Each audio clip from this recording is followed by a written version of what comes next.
Hello everyone. So in this video we are going to discuss about our first test of General Agriculture Assistant Agriculture Officer, that is MCQs on agronomy. So we have 50 MCQs here and we will discuss what are the concepts, what are the answer. Okay, so let's begin. The first question was, agriculture deals with the art, science and commerce of crop production. Which of the following better explains the art of agriculture? So यहाँ पे जो options दिया गया है, जैसे mechanisation हो गया, then market linkage हो गया, इरिगेशन शेड्यूलिंग हो गया. So mechanisation and irrigation, these are kind of your science part. The market linkage is kind of the commerce part, and so art is the farming experience. So the more the experience farmer does have, so he can better manage the field. Okay, so that is the art part. So agriculture, as you know, it is derived from Latin word agere and cultura. So it is kind of art, science and commerce. It is a combination of art, science and commerce. For those who are thinking it is only art, then that is wrong. So there are so many science part is within. Okay, so next question. In terms of evolution of modern crop production, in which era global agriculture is right now? So first it was resource exploitation, then resource conservation, then resource substitution. Okay, now it is right now in the era of information. Okay, so as we know, we have developed into agriculture 4.0 and agriculture 5.0 we are expecting sooner. We everything is linked with information right now. The more the information we have, the more better we can manage our farm, and the more easily it will be easier it will be to manage our farm. Like we have the robotics, we have the machine learning program, we have AN, artificial neural network, we have deep neural network. Okay, so there are so many things. We have big data analysis. So all these things depends on information. Even our GIS, GPS, GIS and GPS, like precision agriculture, that is also depends on information. So the global agriculture is right now at information era. Now next question. Due to green revolution, Indian agriculture achieved from farm to plate to farm to export. So it was previously a subsistence type. Now we can export the things. The green revolution technology did not positively impact. It did not positively impact which part? Okay, so a crop intensification, yes, it was possible due to the we needed crop intensification because global population is rising and we need to produce more from unit land. Okay, so it has improved. Productivity has also improved. Agrochemical usage has also improved. But ecology and environment, see, we have used more fertilizer, we have used more agrochemical, but ecology and environment sustainability, that degraded in significant quantity. Okay, so we need to take care of. That's why the concepts like sustainable agriculture, organic farming is we are now focusing on. Natural farming we are now focusing on. Okay, next question. Agronomy deals with soil and crop management. As we know, agronomy deals with both soil and crop management. Which of the following is not a core principle of agronomy? Which of the following is not a core principle of agronomy? See, increasing in productivity, it is a core principle, because one agronomist always seek to get more from unit land using minimal cost involvement. So increasing productivity, increasing profitability, these are core principle. Increasing in resource use efficiency as well. One agronomy always think to get more from less. So increase in resource use efficiency is also a principle. But increase in disease pest resistance, that one agronomy cannot do. It is beyond the scope of agronomy. So this is a part of plant breeding or biotech. Okay, so this will be the right answer. Next question.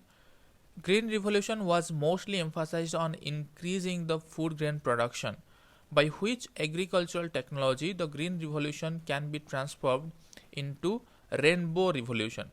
Okay, so green revolution was about the food grain production, increase in the food grain production. And what is rainbow revolution? Rainbow revolution means overall agricultural development. So different agricultural part like horticulture, field crops, then your fisheries, forestry, animal husbandry, and veterinary. So all these when we combine, then that is called rainbow revolution, overall development of agriculture. So from which of the following we can transform it from green revolution to rainbow revolution? Okay, crop intensification is only deals with the crop part, like we can increase the productivity. Okay, agricultural biotechnology, we can shift towards gene revolution. So basically we can increase the productivity, increase the shelf life, increase the disease pest resistance, like that. Okay, then ICT, it is a technology driven, okay, information technology driven. We can increase the farm productivity using ICT. But see, increase integrated farming system. Now here the most appropriate answer will be the integrated farming system, because in integrated farming system what we do, we actually involve several components in integrated farming system, like crop husbandry, horticulture, fisheries, forestry, fisheries, then different tree species, then poultry, goatry, everything we combine it judiciously. So by adopting integrated farming system, we can transform our green revolution to rainbow revolution. Okay, now next question. In modern agriculture, along with increase in area and production, two more dimensions have been added. Okay, so initially agriculture was like to increase the area of production, area of cultivation. Either we can increase the production, or to increase the productivity from unit area. Okay, production from unit area, that is productivity, we can increase our production. Now two more dimensions have been added, that is space dimension and time dimension. Which of the following is best explain crop intensification in space dimension? Okay, which of the following better explains the crop intensification in space dimension? So here you can find shifting cultivation. Okay, what is shifting cultivation? So basically farmer used to cut the tree species, then there they grow the crop, then the fertility level decline after 2 to 3 years, they shift to another area, cut the tree, and they grow the crop. So that is not coming under either space or time dimension. Then crop rotation. Okay, one crop is rotated after growing of one crop, another crop is being grown, that is in space dimension. Lay cropping, again it is just growing the crop in strips and lays. So basically it is for livestock production, and mostly grasses are being grown. So that is also not coming under space dimension. Okay, crop rotation, it is time dimension. Then multi-storied cropping. What is multi-storied cropping? This is the right answer. So multi-storied cropping में क्या होता है, different heighted trees or plant species. Suppose we have coconut, suppose we have pineapple, then we have banana, then we have, let's say, ginger or turmeric. We can grow them in a confined place, so that the space in that place is fully utilized. That means the vertical space we are intensifying. That means in a single platform, suppose a coconut, it require higher sunlight. Okay, so that is a tall tree species. Then pineapple and ginger, they do not require that, they're shade loving plant. So we can grow them in the lower strata. So like that we can do. That is multi-story cropping, and this is using the space dimension.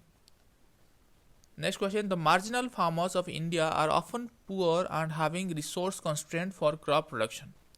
Which of the following can sustain the livelihood of marginal farmer better? Okay, so have you got my question? So this is the marginal farmers, means the land holding when it is less than 1 hectare. Okay, 1 to 2 hectare, that is small farming. So mostly Indian farmers are either marginal or small, and marginal farmers, there is they do have a resource constraint for crop production. So which of the following can sustain the livelihood of marginal farmers better? Whether it is monocropping, no, monocropping cannot sustain it. Whether it is intercropping, no, for intercropping we do require different skills, because if we do not aware about how the intercrop will behave, what is the row ratio and all, then that intercropping cannot be successful. Then vertical farming, different technology is required. Then the combination, suitable combination, you must know, farmers must know. So the best option is integrated farming system. So by adopting integrated farming system, farmers with limited resources can get better productivity. Next question. The crop yield obtained by progressive farmers under guidance of scientists using new technology is known as, the crop yield obtained by progressive farmers under guidance of scientists using new technology is known as potential farmer yield. Potential farmer yield. See, potential yield of a variety means with all the resources optimally available, without any constraint, that is biotic and abiotic constraint, what is the potential of the cultivar to produce yield. Okay. Now research yield means what we get from research station with utmost care. Okay. Then potential farmer yield means with the guidance of the research, the scientist, with using optimally the resources, what is the progressive farmers are getting. Then average farmer yield means what farmers are really getting, that is on an average what they are getting. So these are the things. So there are different technological gap found in between, that's why the yield variation is there. There are several limitations and constraints faced during crop production. Which of the following is an example of socio-economic constraint of crop production? Socio-economic constraint. Okay. Now see, availability of input and labor, this is a socio-economic concept constraint, because availability of inputs, okay, that is mostly social constraint, that means labor, availability of labor, and economic constraint, input availability. Then weather and pollution, this is climate related constraint. Then weeds and pest problem, this is management related constraint. And variety and market facility, this is also technology and market related constraint. So the most appropriate answer will be availability of input and labor. Next question. Indeterminate plants are those whose main axis remains vegetative and flowers form in axillary buds. Which of the following is not an example of indeterminate plant? So basically the basic difference in determinate and indeterminate plant is, in determinate plants what happens, once one growth phase or one developmental phase, it is followed by another. But in indeterminate plant you cannot just tell what is the vegetative stage, what is the reproductive stage, they go simultaneously. And in indeterminate plant as well, जैसे कि यहाँ पे लिखा हुआ है, the indeterminate plants are those whose main axis remains vegetative and flowers form in axillary bud. But in a determinate plant, the flower form in the main axis and in the terminal end. Okay. Now, which of the following is not an example of indeterminate plant? The appropriate answer is sorghum. Sorghum is a determinate plant, and all these examples like cotton, grapes, cucumber, they are indeterminate in nature. Next question. There are several factors affecting crop production and productivity. Which of the following is not a genetic factor influencing crop growth? So you can easily see which of the following is not a genetic factor. See, yield potential is a genetic factor. Ecosystem adaptability, that is also a genetic factor. So basically where the plant can survive, which situation the plant can survive, that is a genetic factor. Okay. Resistance to disease and pest, it is also a genetic factor. So inter and intra-plant competition, that is not a genetic factor, that is a management factor. So if you are giving spacing, wider spacing, then the inter and intra-plant competition will be less. If you are closely spaced the plant, then there will be more inter and intra-plant competition. Next question. There are several growth hormones which are produced in the plant body in smaller quantity, influencing the growth of the plant part system. Which of the following is not an example of growth promoter? इनमें से कौन सी growth promoter नहीं है? The right answer is ethylene, and if abscisic acid is there, then abscisic acid would also be the answer. Growth promoters are auxin, gibberellin, and cytokinin. Next question: the naturally produced growth hormones are grouped into 5 major classes. Like 5 major classes. So there are some examples like 2,4-D, Na, and IBA. These are coming under which group of phytohormones? So five group of phytohormones are auxin, gibberellin, cytokinin, then ethylene and abscisic acid. So basically here the options are auxin, cytokinin, gibberellin, and they are herbicides. Okay, so this belongs to auxin. अगर only 2,4-D mention होता then it would have been auxin as well as herbicide, but Na and IBA are there, so this is basically auxin. So basically 2,4-D acts as hormone in lower concentration and it acts as herbicide at higher concentration. Next question: there are several weather parameters affecting the crop growth. Q10 is related to which of the following weather parameter?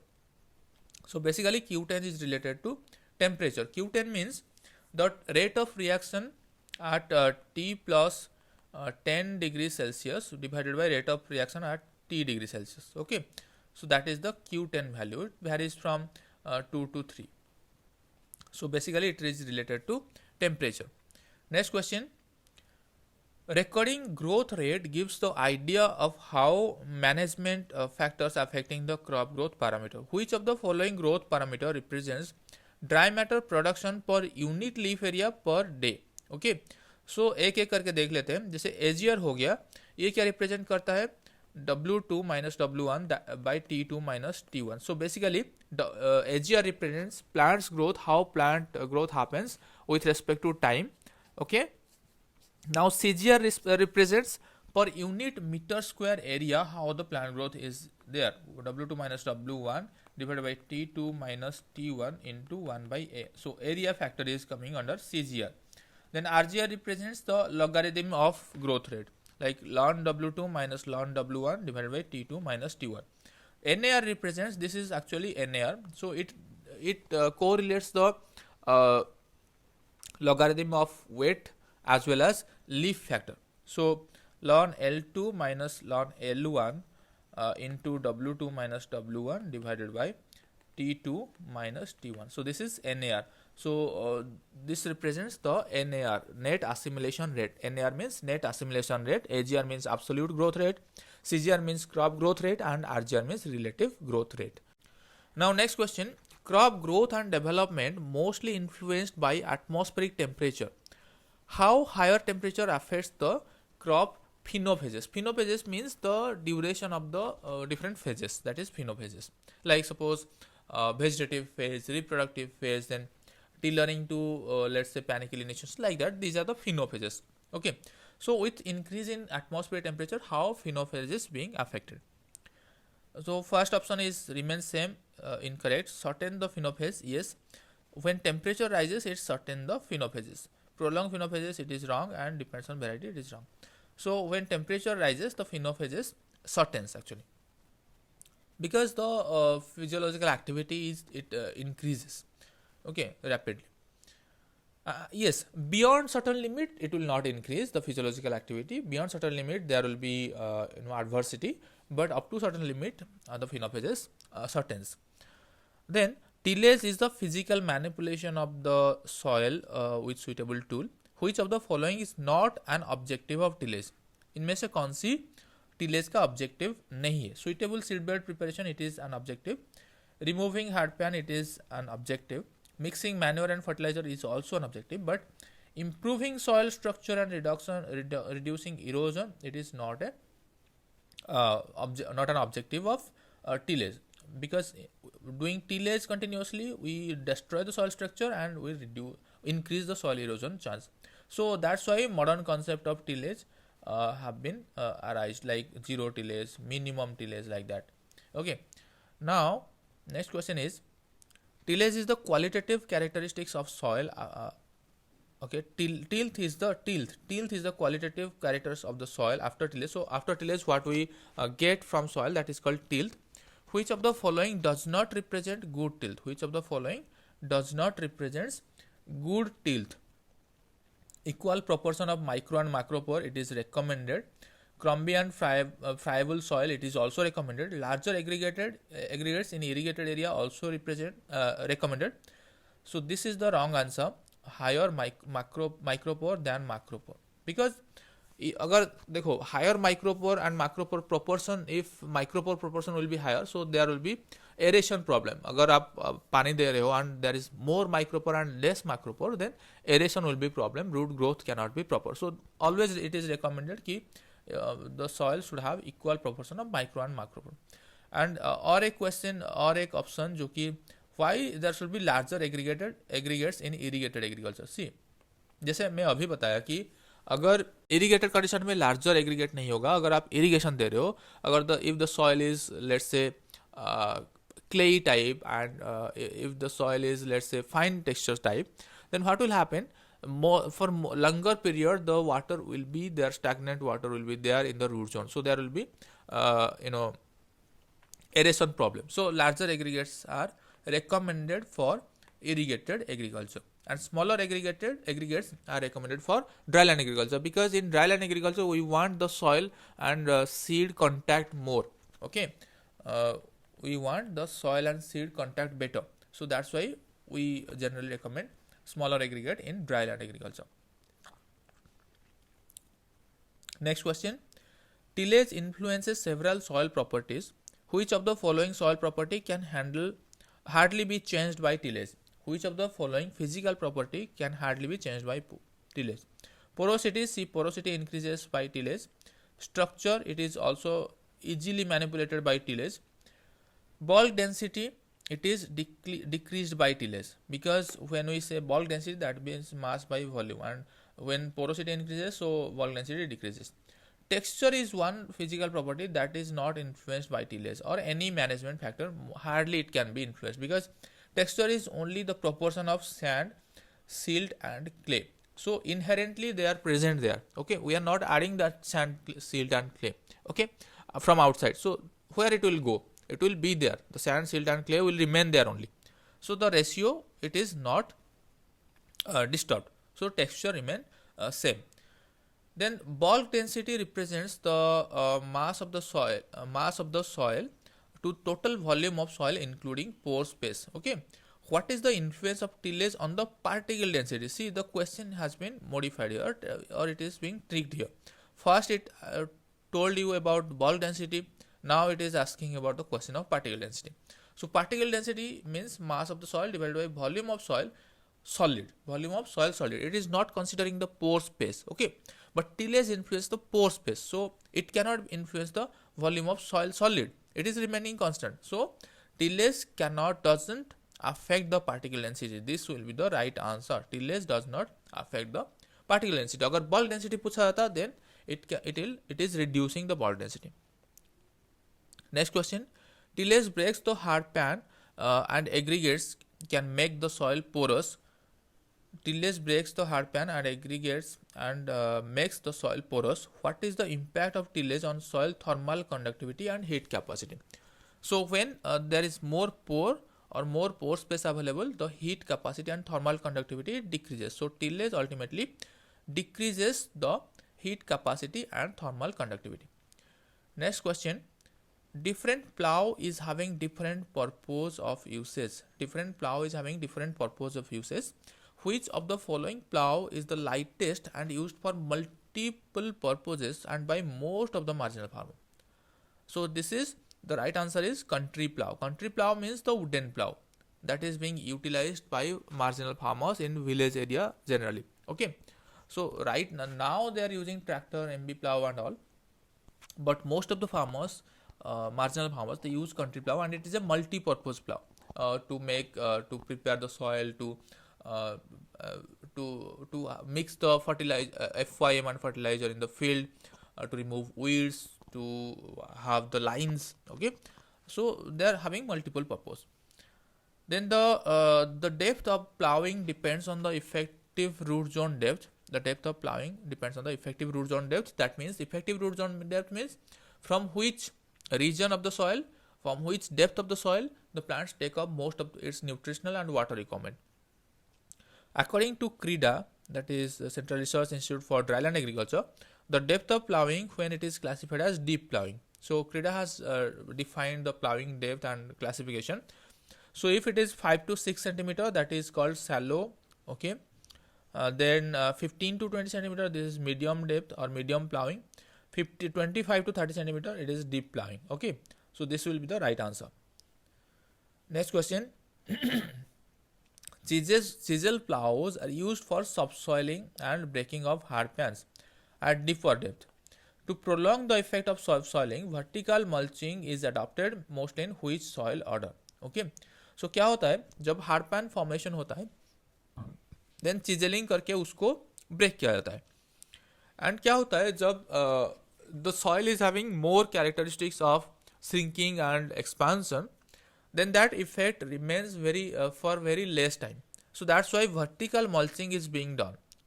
In that trench, some vegetation is being inserted, so that when there will be expansion of the soil, or then the trench will remain as such. Okay, so it is the expansion and contraction property is mostly found in vertisoil, that is clay soil, mostly clay soil. Okay. Next question. Japanese rotary weeder is a manual labor operated implement used for weeding and incorporation of fertilizer it is used in. So basically Japanese rotary weeder is used in case of line sown low land rice, okay, for weeding and mixing of fertilizer. Next, the concept and practice of minimum tillage was started in the USA due to sudden rise in oil price. Which of the following implement help in minimum tillage sowing of crop? So among which of these implement it is the minimum tillage can be done in zero till plot. Sowing can be done in minimum tillage plot. Country plow no, chisel plow no, rotavator no. So basically happy seeder we use, happy seeder, turbo seeder, this kind of seeder we use in minimum tillage. Next, minimum tillage has several advantages and disadvantages. Which of the following is not a disadvantages in minimum tillage? Which of the following? That means which of the following is a advantage? Okay, lower seed germination, it is disadvantage. Difficulty in sowing operation, this is also a disadvantage because residue would be there. Then higher rate of immobilization, it is also there because more microbes would be there, and when you are adding the more organic matter, so more microbe would be there, and when you are adding the chemical fertilizer, it will be immobilized. More prevalence of annual weed, this is incorrect. So basically in conservation tillage plot you will find most perennial weed. Why this happen? Because when we are tilling the soil and when you are growing a particular crop, so there will be crop associated weed, and the seeds they are fallen in the soil, and they generally repeatedly grow in that particular place, okay, with respect to season and with respect to crop. So there more prevalence of annual weed will be there.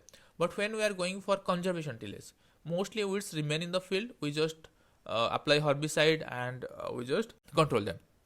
So the vegetative part remains in the soil itself.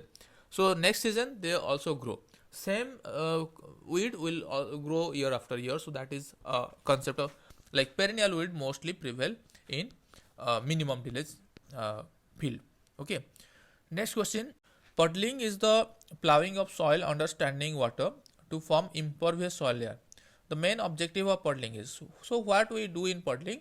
So basically this is the field, and we just make standing water here, and we just plow the field. So that what will happen when there is standing water, that means we are losing the soil structure will be loosened. Then when we plow it repeatedly, soil structure will break down, and the heavier particle that will settle faster, then followed by finer particle. So clay layer will be there on the upper surface of the soil.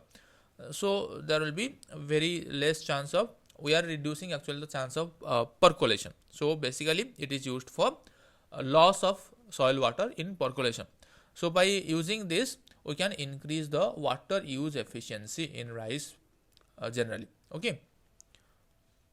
Now how it cannot be reducing the nutrient loss, because when there will be standing water, then more nutrient will be lost through denitrification loss.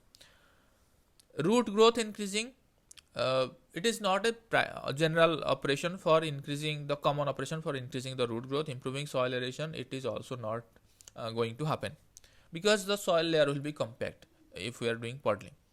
Next question, the technique used for increasing the germination percentage as well as synchrony by soaking the seeds in water or suitable solvent, that is called priming. So there are different types of priming are there, like hormonal priming, osmo priming, matrix priming. So the cheapest one is hydro priming. So this is called priming. Vernalization is the cold temperature treatment for flowering. And then inoculation means when we inoculate the seed with some microbial inoculation like rhizobium and all. Then stratification, this is a technique used for breaking dormancy by applying temperature to the seed. So the right answer is priming. Then the full yield potential of a crop can be achieved when sown in wider spacing. Okay, who first made the effort to quantify plant population and yield relationship? So the scientist called Holiday, he proposed the concept of the quantified the relationship between plant population and yield. So he quantified, like he given two concepts. One is parabolic response curve and another one is asymptotic response curve. So when in parabolic response curve, what happens? When we are going on increasing the plant population, the yield increases, then it reaches some plateau and then it falls. Okay, so there will be more intra-plant competition and it will fall. In asymptotic response curve, what happens? So when we are increasing the plant population, then the yield increases and it remains constant. So that is asymptotic response curve. Okay. Now next question, the plants where grain is the economic part, so parabolic response curve like this in relation to plant population versus yield. Which of the following plants show asymptotic response curve?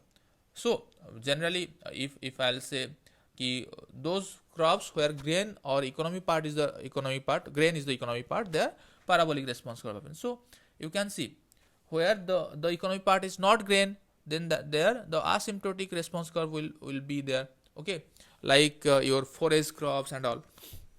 So which of the following is a forage crop where the grain is not economic part, where all the total plant is economic part? The answer is Barsim. So here, if we are going on increasing the plant population of Barsim, then the yield or productivity of Barsim increases and it is remaining constant, it is not declining, because total above ground part we are using as economic part in Barsim or any forage crop. Next question, there are 17 essential nutrients found in crop growth. Which of the following mineral nutrient is plentifully available in nature but most deficient in Indian soil? So the right answer is nitrogen. How much percentage of nitrogen is there in the earth atmosphere? See, there are 78% nitrogen present in earth atmosphere. Even in every biomass we find nitrogen in terms of amino acid and protein, but it is highly deficient in Indian soil.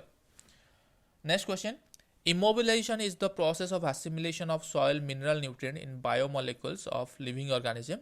Which of the following is not a process of mineral nutrition? Okay, immobilization क्या होता है? जैसे immobilization का मतलब क्या होता है, mineralization का मतलब क्या होता है? Immobilization is the suppose we have available nitrogen in the soil. So when there is more microbes being grown after we add certain organic matter, then what they will happen, they need nitrogen for their protein synthesis. So they will trap this available nitrogen in their system. That nitrogen is not lost, but it is just immobilized. It is just not available for the plant. Okay, now this nitrogen is being trapped by those microbes and the microbe synthesize their protein. So this is called immobilization. When these microbes, they do not get enough food, their body will start degrading.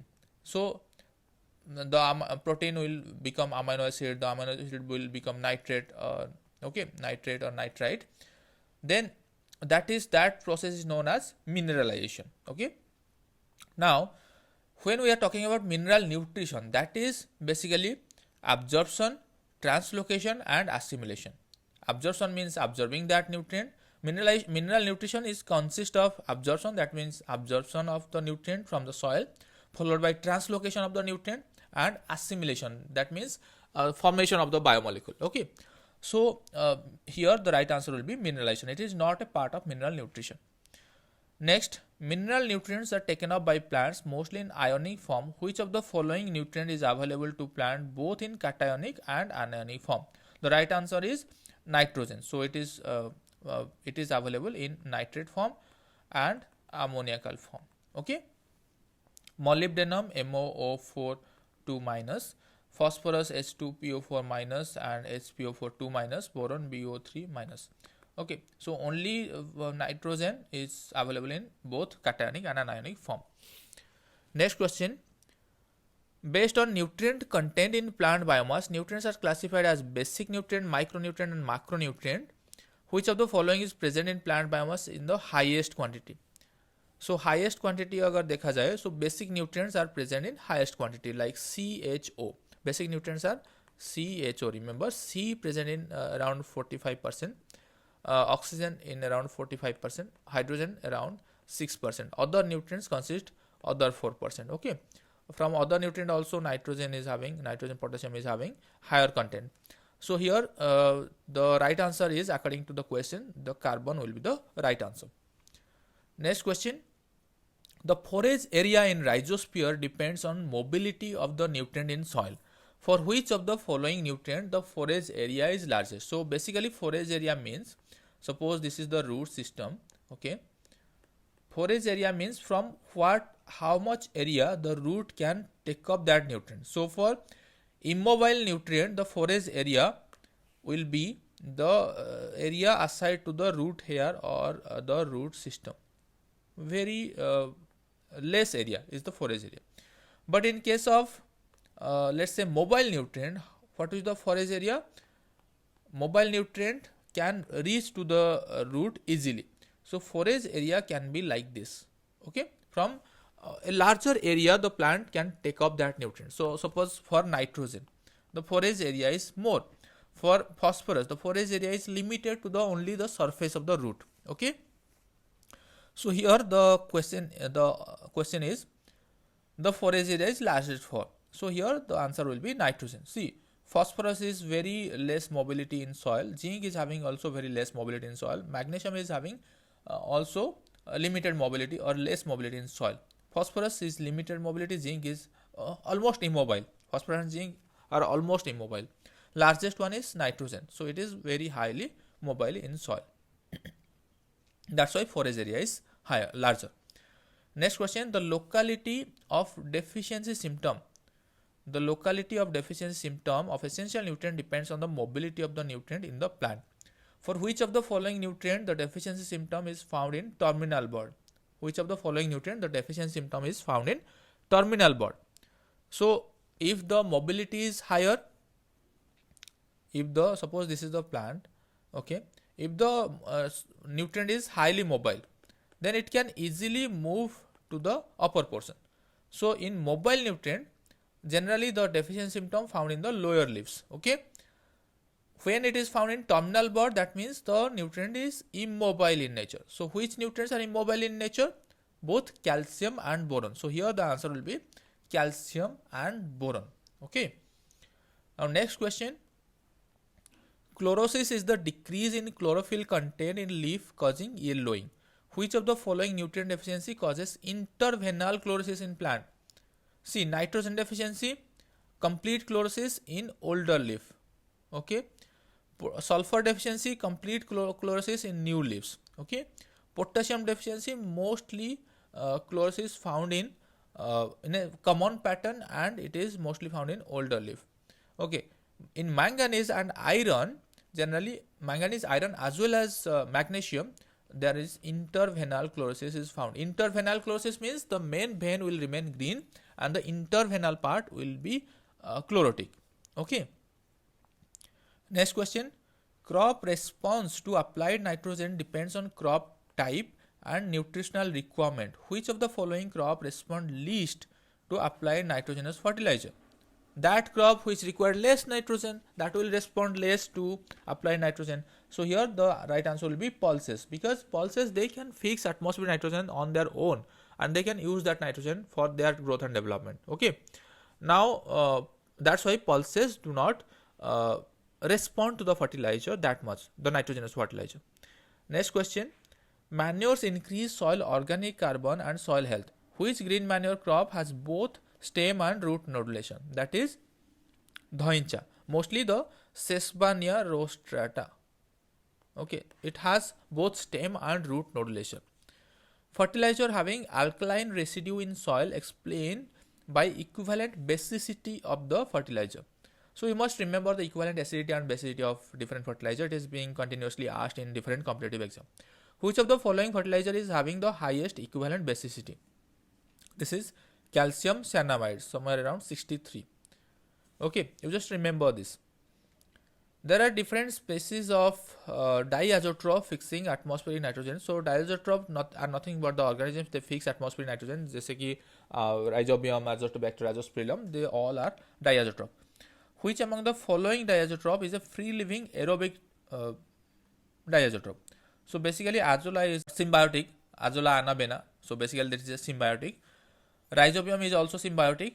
Azospirillum is associative. Azotobacter will be the right answer. It is nitrogen fixing and aerobic.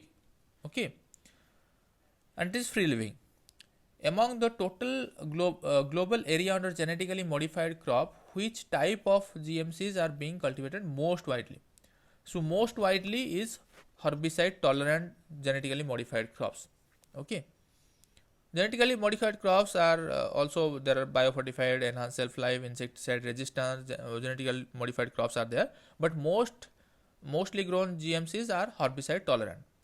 Next, the Tom Green Revolution aiming to implement eco-farming technique which are ecologically sound, environmental safe and economically efficient was coined by Dr. M.S. Swaminathan. That is called Evergreen Revolution. So the terminology is called Evergreen Revolution. That was conceptualized by M.S. Swaminathan. Next, the phenomena in which a weed resistance to one herbicide of a chemical group of herbicide, so increased susceptibility to another. So increased susceptibility. So from one herbicide group, it is showing resistance to one single herbicide. From the same herbicide group, it is showing more susceptibility to another herbicide. Then that is called negative cross resistance. Negative cross resistance. Next question. The technique of weed management where the field is plowed and irrigated for emergence of weeds in response to moisture and suitable environment get killed by applied herbicide or mechanical incorporation. So what here we do? The field is there, the weed seeds are there, so basically in the soil. So basically we moisten the field or we irrigate the field, then with response to moisture the weeds will grow. Then we can incorporate that weed or we can apply herbicide to kill that weed. So basically we are exhausting the weed seeds from weed seed bank, and the process is known as stale seedbed technique. Next, the metabolite released from plants must be modified by microbes to become toxic to surrounding plant or organism. That is called functional allelopathy. In true allelopathy, what happens? Whatever chemical is released that is harmful to the surrounding plant. Allelopathy basically means when a plant is releasing some chemical and that is toxic to the surrounding plant. So in true allelopathy, whatever chemical is being released by the plant that is toxic to the surrounding plant. But in functional allelopathy, that chemical or metabolite that has to be modified to become toxic. Next question. With the elevated carbon dioxide concentration on Earth's atmosphere, considering other factor constant, which crop may perform better and produce higher economic output? So this is C3 plant. And why? Because in C3 plant, the carbon dioxide saturation point. See, there are two terminology. One is saturation point, one is the carbon dioxide compensation point. Okay, in compensation point what happens, the rate of photosynthesis is equal to rate of respiration in compensation point. In saturation point, see, when the substrate level goes on increasing, the rate of reaction is always increases up to certain point. Okay, so that point, that when it peaked, or the peak, it reaches the peak, that is called carbon dioxide saturation point. So in C4 crop, the carbon dioxide saturation point is nearly 100 ppm, and for C3 crop it is nearly 1000 to 1200 ppm. So the C4 crops are already saturated with respect to carbon dioxide concentration in our atmosphere. So there is chance of higher productivity of C3 crop with respect to global increase in carbon dioxide concentration, but there is a drawback of carbon dioxide increase in the carbon dioxide level in the atmosphere. It will definitely increase the productivity of the C3 crop, but along with carbon dioxide increase in carbon dioxide level, there are several other factors like temperature is also increasing. So as C3 crops are photorespiration sensitive, or it has more photorespiration, so on increasing in temperature, it is the rate of respiration will increase, that will reduce the net photosynthetic rate. So in temperate zone, it will definitely increase the productivity of the C3 crop, but in tropical and subtropical region, it will decrease the rate of photosynthesis or net assimilation. Next question, if in irrigation water the concentration of carbonate and bicarbonate, calcium and magnesium are this respectively, then the value of residual sodium carbonate. So RSC is a measure of to know what is the level of carbonate and bicarbonate in the soil.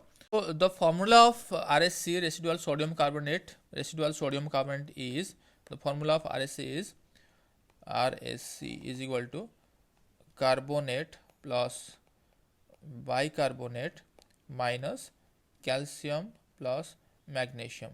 Okay, so here you see carbonate, how much carbonate is 3 plus 5 minus 3 plus 2.5. so basically it is coming around 2.5. so the right answer will be 2.5.